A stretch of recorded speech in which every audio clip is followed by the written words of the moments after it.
Hai, Assalamualaikum warahmatullahi wabarakatuh. Hari ini kita akan belajar literasi visual. Apa sih yang dimaksud dengan literasi visual? Literasi visual mengacu kepada kemampuan yang dipelajari untuk menafsirkan visualisasi pesan secara akurat.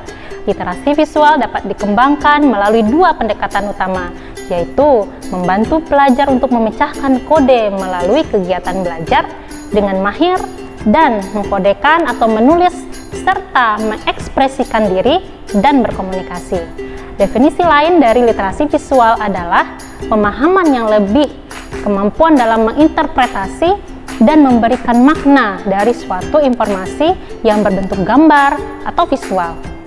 Literasi visual hadir dari pemikiran bahwa suatu gambar bisa dibaca dan artinya bisa dikomunikasikan dalam proses membaca. Anda semua, ada 6 jenis visual yang bisa ditemukan di kelas, yaitu gambar, sketsa, bagan, grafik, poster, dan kartun. Mari kita bahas satu persatu ya. Yang pertama, gambar. Gambar adalah representasi fotografis atau seperti foto dari orang, tempat, dan benda yang dapat ditemukan di buku, majalah, atau surat kabar. Meskipun gambar merupakan objek dua dimensi, namun dengan mengganti sudut pandang, gambar dua dimensi tersebut dapat dipandang seolah menjadi gambar tiga dimensi. Kita lanjutkan, yang kedua, sketsa. Sketsa merupakan sebuah visualisasi yang mewakili orang, tempat, benda, dan konsep. Sketsa dapat dirancang sendiri oleh guru sesuai kebutuhan pengajaran, mulai dari pengenalan topik hingga evaluasi. Untuk membuat sketsa, guru dapat membuat program perangkat lunak seperti iWorks, Photoshop, Adobe Illustrator, dan Microsoft Smart Art untuk tata letak, desain, dan ilustrasi. Yang ketiga adalah bagan.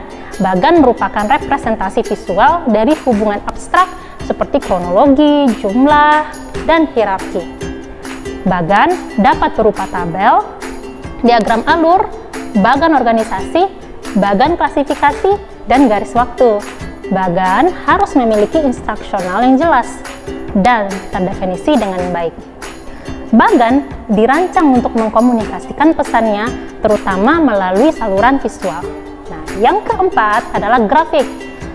Grafik memberikan representasi visual dari data numerik. Grafik menggambarkan hubungan antar unit data. Ada 4 jenis utama grafik Ananda. Yang pertama, batang, lingkaran, garis, dan radar. Banyak program perangkat lunak komputer yang biasanya berupa spreadsheet seperti Microsoft Excel yang dapat digunakan untuk memudahkan untuk menghasilkan grafik yang terlihat profesional. Yang kelima adalah poster. Poster menggabungkan kombinasi visual gambar, garis, warna, dan kata. Poster yang dimaksud untuk menangkap perhatian pembaca dapat dibuat dengan mudah melalui aplikasi yang tersedia, baik offline maupun online. Salah satu website yang dapat digunakan untuk membuat poster adalah canva.com. Coba ya dicari di internet nantinya. Kemudian yang keenam adalah kartun. Kartun adalah gambar garis yang merupakan karikatur kasar dari orang, binatang, dan peristiwa nyata atau fiksi. Mereka muncul di berbagai media cetak, surat kabar, majalah, buku teks, dan dari komik juga. Berikut ini adalah contoh-contoh literasi visual. Bisa dilihat ya di sini. Kita lanjutkan ya. Media visual yang dipilih sesuai dengan tujuan pembelajaran. Visual dapat dibagi lagi menjadi 6 kategori, yaitu realistis, analogis, organisasional, relasional, transformasional, dan interpretatif. Kita bahas satu persatu ya. Yang pertama, visual realistis. Visual realistis menunjukkan objek sebenarnya yang diteliti atau dipelajari. Mereka dapat menerjemahkan ide-ide abstrak ke dalam format yang lebih realistis, memungkinkan instruksi untuk berpindah dari tingkat simbol abstrak atau verbal ke tingkat yang lebih konkret atau visual. Lanjut, yang kedua, visual analogis. Visual analogis menyampaikan konsep atau topik dengan menunjukkan sesuatu yang lain dan menyiratkan kesamaan. Pengajaran tentang arus listrik dengan menunjukkan air yang mengalir dalam rangkaian pipa paralel adalah contoh penggunaan visual analog. Sebuah analogi untuk sel darah putih yang melawan infeksi mungkin adalah pasukan yang menyerang banteng. Sebuah studi oleh Newby, Atmore, dan Stevich menunjukkan bahwa siswa belajar konsep biologi memanfaatkan dari penggunaan analogi visual. Visual tersebut membantu peserta didik menafsirkan informasi baru dalam ilmu pengetahuan sebelumnya, dan dengan demikian memfasilitasi pembelajaran. Melanjutkan ke visual organisasi.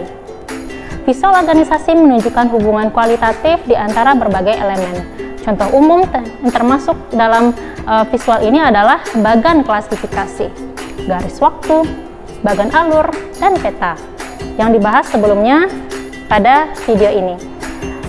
Penyelenggara grafis ini dapat menunjukkan hubungan antara poin dan konsep utama dalam materi tekstual. Jenis visual ini membantu mengkomunikasikan organisasi konten. Kita lanjut ya, visual relasional. Visual relasional mengkomunikasikan hubungan kuantitatif. Contohnya apa? Contohnya termasuk diagram batang, atau diagram pie, atau garis, dan gambar grafik. Nah, yang terakhir adalah visual transformasional. Visual transformasional menggambarkan gerakan atau perubahan dalam ruang waktu. Contoh yang termasuk ke dalam visual ini adalah diagram animasi yang menunjukkan cara melakukan prosedur seperti mengikat tali sepatu, menggambar garis dengan indikator gerakan, atau animasi siklus air. Berikut ini adalah contoh dari ke-6 kategori visual. Oke, dapat dilihat di sini. Pembelajaran berbasis visual memiliki kelebihan dan kekurangan, Ananda. Apa saja kelebihan dari media visual ini? Yang pertama, bersifat konkret. Media visual membantu proses pembelajaran karena peserta didik dapat melihat materi dengan jelas. Yang kedua, menarik. Media visual yang baik pasti dapat menarik perhatian peserta didik, betul kan? Kemudian yang ketiga, media tersebut dapat membuat peserta didik mudah untuk mengingat materi pembelajaran. Media visual dapat mempermudah dalam memahami dan mengingat materi yang ditampilkan oleh guru.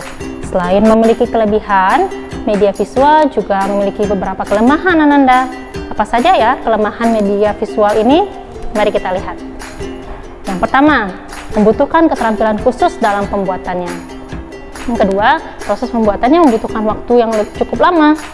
Kemudian yang ketiga, media visual berupa bahan cetak yang tebal mungkin dapat membosankan dan mematikan siswa untuk membacanya, artinya membuat suasana menjadi membosankan.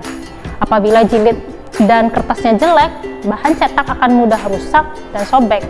Kemudian selanjutnya, apabila keterbacaan visual tidak diperhatikan, maka akan membuat pembelajaran menjadi kurang efektif. Nah, baiklah, sekian dulu materi kita hari ini ya. Semoga dapat menambah ilmu Ananda semuanya. Sampai jumpa di video berikutnya. Assalamualaikum warahmatullahi wabarakatuh.